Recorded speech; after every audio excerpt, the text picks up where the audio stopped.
So my name's David.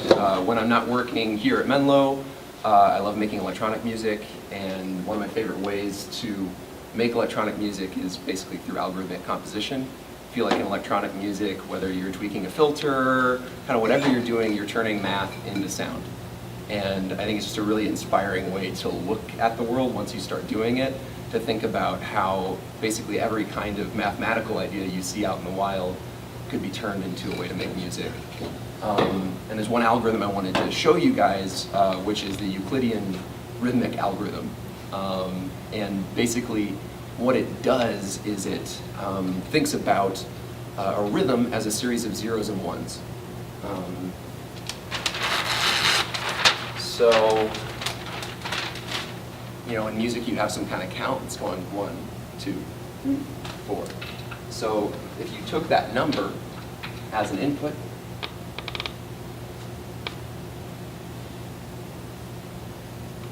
one, 2, 3, 4, and then you did some processing on it and were able to turn it into either a 0 for a rest or a 1 for a beat. This is essentially what the Euclidean algorithm does. And it takes 3 parameters. You tell it how many hits you would like, how many beats to not be rests. You tell it how long you want the pattern to be in total, in this case 8. And then you give it some kind of rotation, which we could then slide these around. So if we were to set the rotation to 1 but leave all of the other parameters the same, it would then look like this.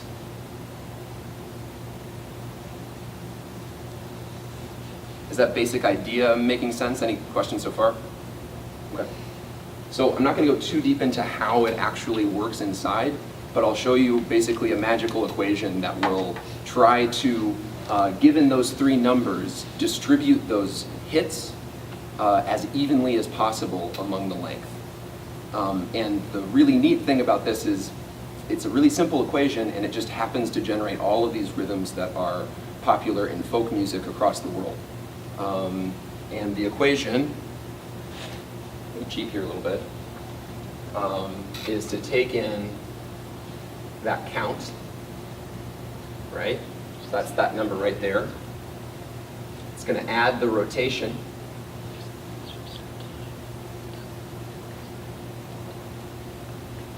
It's going to multiply by the number of hits. It's going to take the modulus by the length, and then it's going to say, all right, given that number that I just came up with, is that greater than the number of hits? And the modulus is like the clock arithmetic, or like the it's the remainder, and that's what ends up tying the pattern down to 8 if you pick the length to be 8. And so the output of this is either 0 or 1. And then you can tell the computer to respond to that input and play a rhythm.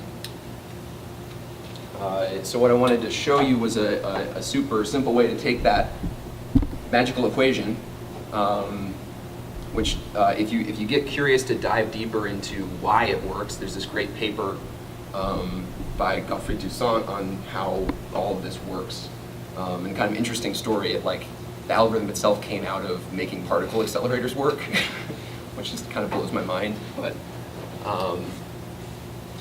basically what I want to show you is a really simple way to implement that algorithm and start making music with it in the musical programming environment PureData, which is a free and open source software that you can run to basically turn your computer into a synthesizer and a sequencer.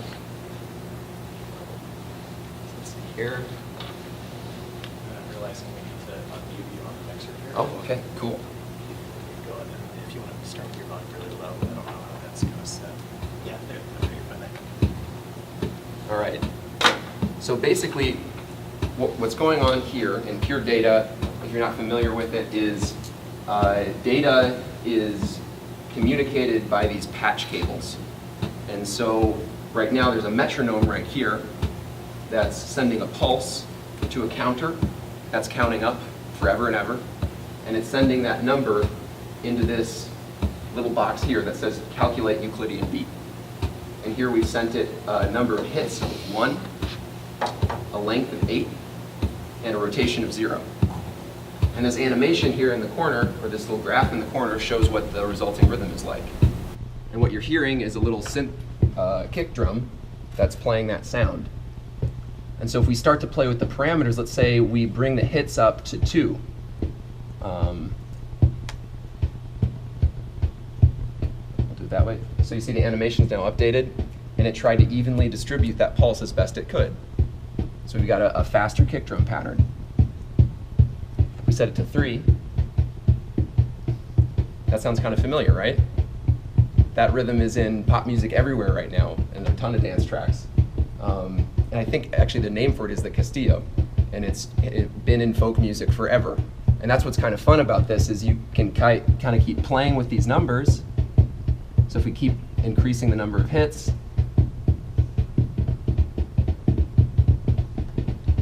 it will generate something fairly satisfying. It's almost like the rhythmic version of limiting yourself to only pentatonic notes. You can't make anything really dissonant, but you're going to make something that kind of feels right.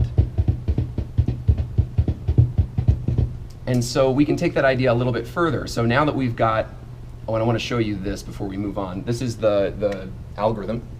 And this is really just taking that same equation. I wish I should make this a little bit bigger. Does that work? Never tried to zoom before in this software, so. Basically, it's hard to see, but this is just a patch version of that same equation on the board there. Taking the count in at the top, adding the rotation, multiplying by the hits, then taking the modulus, and then determining if it's greater than the number of hits. And if it is, it sends out a pulse.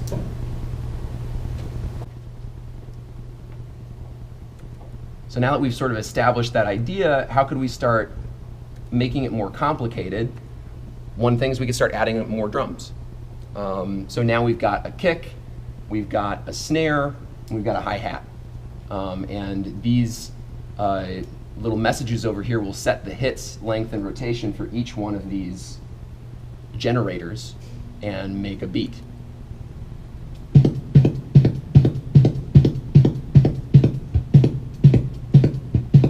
So you can kind of just hear a little bit what happens as I start to play with these numbers.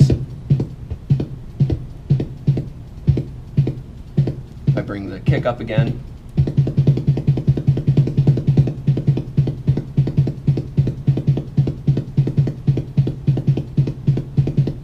And these lengths are pretty weird at this point. They're like, the kick pattern is in 11, this is in 36.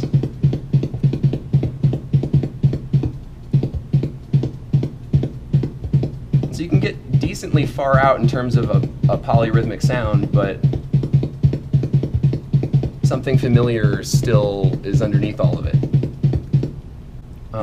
But all of those required manual intervention, right? As soon as we got the drum pattern going, it was just going to keep playing that same pattern until the end of time or until someone changed the number.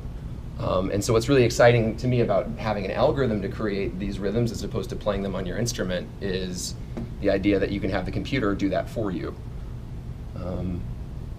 So let me just see here. So now what's going on is we've got the same idea here. This is calculating the Euclidean beats. Got our synthesizers right down here. But up here we've got a little bit of a patch that basically randomly moves the number of hits around while leaving the length the same.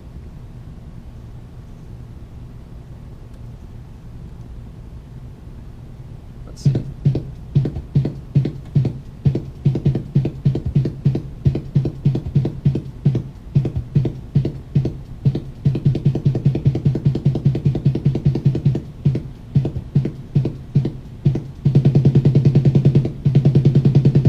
Rush, all right, sweet.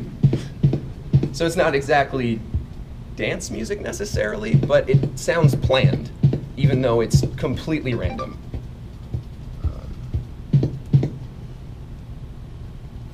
And so the last thing I wanted to do was just sort of show you maybe how far out you could take this idea. And so what I've tried to do is implement an entire song using only this idea of Euclidean rhythm. So all of the synthesizers that you're about to hear, all of the drums that you're about to hear are all sequenced using Euclidean rhythms. And what's changing the arrangement of the song in terms of what drums come in and out at what times and when the pattern chooses to randomize next is actually Fibonacci numbers. So it will kind of be really random and chaotic up front, and then as the numbers grow larger and larger, it will stay in that pattern for a longer period of time.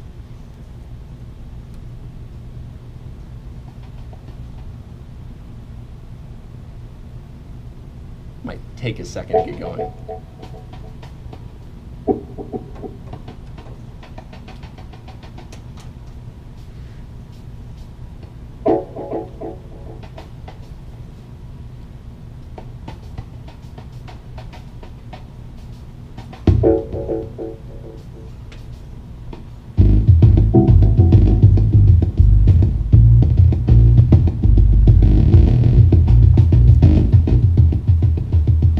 Basically what's happening is that this bit of the patch here is generating that next Fibonacci number and choosing to randomize at the next moment in time.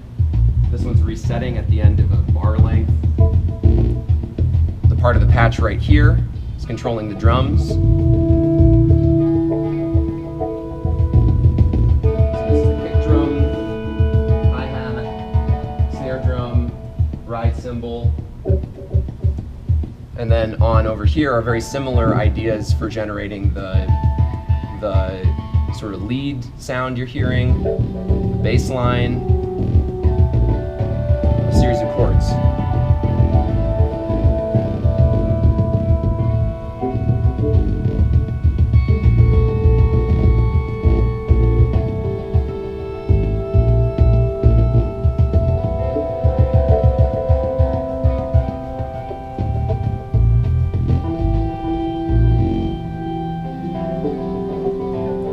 So while it's not a finished piece by any means, it's sort of like a sourdough starter or a kombucha. You know, you have this little thing growing, and you can maybe record little bits and pieces of it and start to arrange it on your own.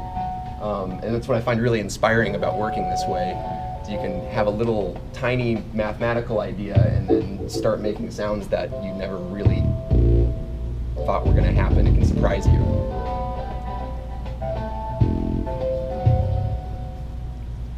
So yeah, that's it.